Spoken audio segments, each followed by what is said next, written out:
Dubois versus Hrgovic. Hrgovic was just reining them in the beginning, innit? Just literally good uppercut by Hrgovic. Dubois taking too many shots already.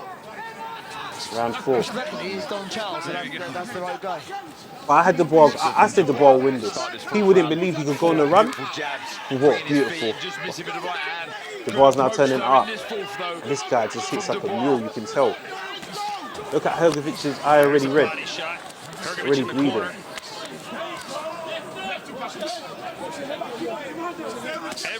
Whoa! Straight 1-2 flush. Dubois retreating. But this is what I'm saying. Dubois takes too many shots sometimes.